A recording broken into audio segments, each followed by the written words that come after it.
My dear students, एक और viral trick हम आपके लिए लेकर आए हैं। बहुत बार कॉम्पिटेटिव एग्जाम में इस तरह के प्रश्न पूछे जाते हैं। Root under 6 plus root under 6 plus root under 6 और ये डॉट डॉट डॉट जाएगा कहाँ तक? इनफाइनाइट तक।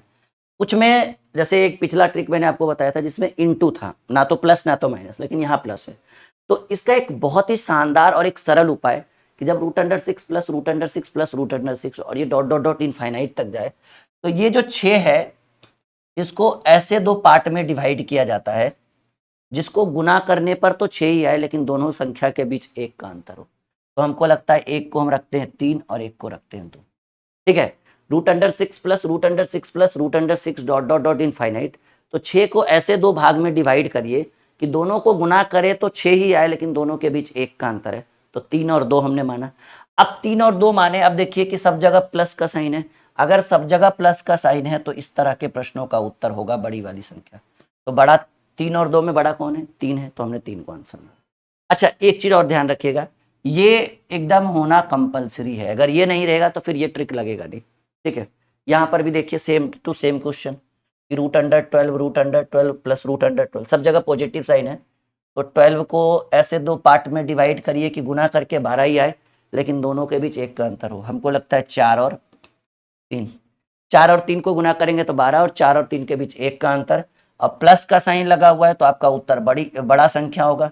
मान लीजिए अगर माइनस का साइन रहता तो हमारा उत्तर 3 हो जाता। ठीक है, एक और सवाल जिसमें माइनस लगा हुआ है, root under 110 root under 110 minus root under 110, मतलब 110 को रखा गया तो 110 को भी ऐसे दो पार्ट में डिवाइड करिए कि गुना करने पर 110 ही आए, लेकिन घटाने पर 1 आए।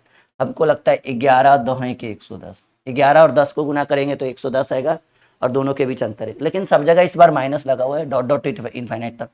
तो जब माइनस लगा रहे तो आपका जो छोटा वाला संख्या है वो आपका उत्तर हो जाएगा। यानी इस बार आपके प्रश्न का उत्तर 10 हो गया। अगर प्लस लगा रहता तो 11 होता। आई बात समझ में? कहेंगे हाँ जी सर बिल्कुल। अब देखिएगा, ठीक है ना, अब देखिएगा कि इसी में एक और टॉपिक कभी कई बार पूछा गया एग्जाम में कि जैसे ठीक है अगर दो पार्ट में हम निकाल पाए तो ठीक है, लेकिन अगर ऐसा क्वेश्चन आ जाए, यहाँ ध्यान से देखिएगा बहुत इंपॉर्टेंट है ये कि सर अगर इस तरह का क्वेश्चन आपके एग्जाम में या हमारे एग्जाम में पूछ दे जिसको हम दो पार्ट में कभी बांट ही नहीं सकते, जैसे रूट अंडर 17, अब बताओ 17 को कैसे दो पार्ट में डिवाइड करोगे? खुद सोच के देखो, 5 तिया 15, 6 तिया 18, 17 एक अभाज्य संख्या है।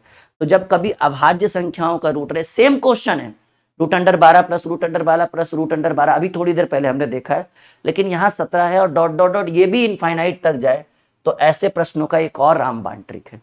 ये रामबाण ट्रिक क्या है कि जब इस तरह का क्वेश्चन आ जाए जिसको हम दो अलग अलग पार्ट में नहीं डिवाइड कर सकते हैं और करेंगे भी तो दोनों के बीच अंतर 1 नहीं आता है, ठीक है, तो ऐसे प्रश्नों का, जैसे 12 था तो 4 3, 20 था 20 रहेगा तो 5 4, 30 रहेगा तो 6 5, सबके बीच 1 का अंतर। 17 करिएगा कैसे भाई? 17 तो एक अभाज्य संख्या है। तो ऐसे कंडीशन में एक ट्रिक होता है, अंडर रूट 4a प्लस 1/2। ये ट्रिक अगर आप अपनाते हैं, ठीक है ना, ये ट्रिक अगर आप अपनाते हैं तो आपको 100% इस तरह के प्रश्नों का सॉल्यूशन मिलेगा। ट्रिक क्या है भाई?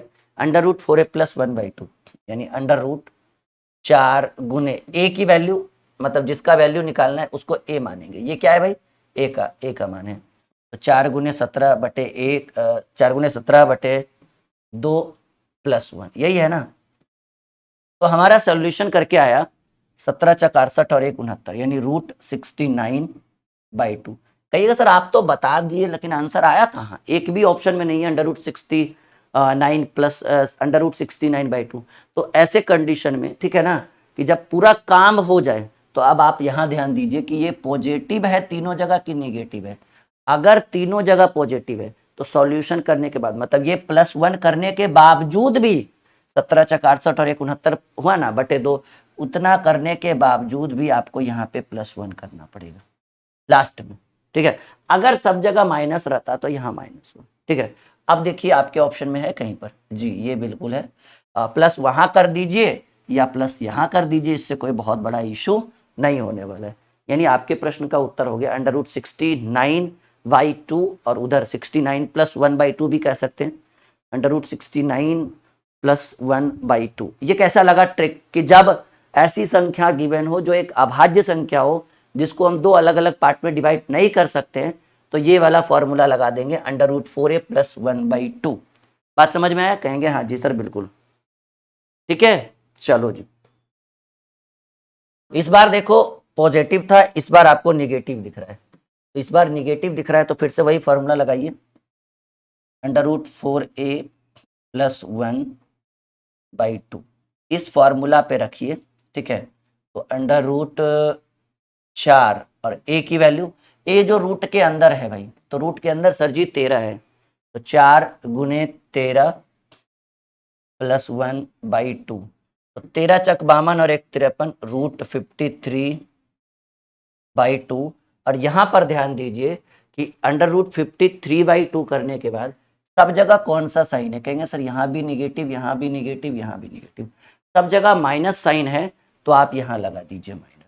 अब आप देखिए कि आपके प्रश्न में कौन सा ऑप्शन है √53 - 1/2।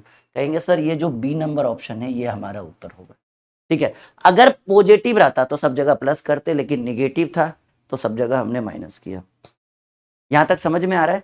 तो ये छोटे छोटे ट्रिक्स आपके लिए बहुत ही मददगार साबित होगा अगर आप किसी कॉम्पिटिटिव एग्जाम में बैठते हैं तो। अच्छा, ये बन पाएगा किसी से? एक बार देख कर बताओ मुझे, ये आप एक बार बताओ कि आपसे बनेगा या नहीं बनेगा। चलो जी, सवाल है √7 + √7 √7 + √7 -√7 + √7 -√7। सवाल है कि सर पहले तो एक क्वेश्चन में पॉजिटिव था, दूसरे क्वेश्चन में निगेटिव था, और ये जो थर्ड क्वेश्चन है उसमें पॉजिटिव और निगेटिव दोनों है, तो ऐसे कंडीशन में क्या करेंगे कि एक और फॉर्मूला यूज करेंगे। ठीक है, √4a - 3/2, ये ट्रिक कि जब पॉजिटिव और निगेटिव दोनों आ जाए तो आप ये वाला फॉर्मूला, अगर पॉजिटिव रहे तो वही √4a + 1/2, निगेटिव रहे तो √4a + 1/2, लेकिन निगेटिव पॉजिटिव दोनों आ जाए तो √4a - 3/2, यानी √4 और a की वैल्यू 7 है ना, 7 - 3/2, तो ये हो जाएगा 7 चक 28, 28 में 3 गया बटे 2। और यहां पर ध्यान दीजिएगा, ठीक है ना, कि इतना करने के बाद आप देखिए कि पहला साइन क्या है। ध्यान से सुनिए हमारी बात, आपको देख रहे हैं कि सर ये पहला साइन क्या है? कहेंगे सर पहला साइन प्लस है, तो रूट के बाहर, ये रूट यहीं तक है ना, रूट के बाहर +1 कर दीजिए। अगर पहला साइन निगेटिव रहता तो -1 करते, तो सिंपल सी बात है √25/2 + 1, तो हम करेंगे 25 का वैल्यू 5 + 1/2, 6/2, यानी आपके प्रश्न का उत्तर आया 3। उम्मीद है कि समझ पा रहे होंगे। ये प्लस हमने क्यों किया? इस बेसिस पे कि सर पहले पॉजिटिव साइन है, अगर मान लो कि यहाँ निगेटिव यहाँ पॉजिटिव रहता तो हम -1 करते। आई बात समझ में? कहिए सब लोग कि जी सर बिल्कुल समझ पा रहे हैं। और नेक्स्ट टाइम कभी भी इस तरह के अभाज्य संख्याओं का वर्गमूल या फिर रूट पूछे, वो भी और कहाँ तक जाए भाई, इनफाइनाइट तक जाए, तो कभी नहीं छोड़ेंगे, बिल्कुल उत्तर करेंगे। फिर से वही सवाल आपके स्क्रीन के ऊपर, √11 - √11 + √11 - √11, इस तरह से। तो फॉर्मूला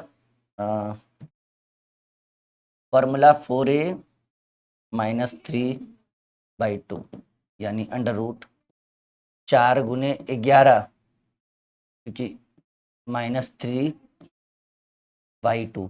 अच्छा ये माइनस है ना पहला साइन, तो -1, रूट के बाहर -1 करिएगा। 11 चक 44, 44 में 3 गया, √41 -1/2, क्योंकि 41 में तो, क्योंकि रूट के अंदर 41 है और एक बाहर है, तो हमारा उत्तर यही हो जाएगा √41 - 1/2। ठीक है, उम्मीद है कि बहुत अच्छा लगा होगा। लाइक, शेयर और चैनल को सब्सक्राइब कर दीजिएगा, ताकि इस तरह की वायरल वीडियो हम हमेशा आपके लिए लेकर आए। ओके।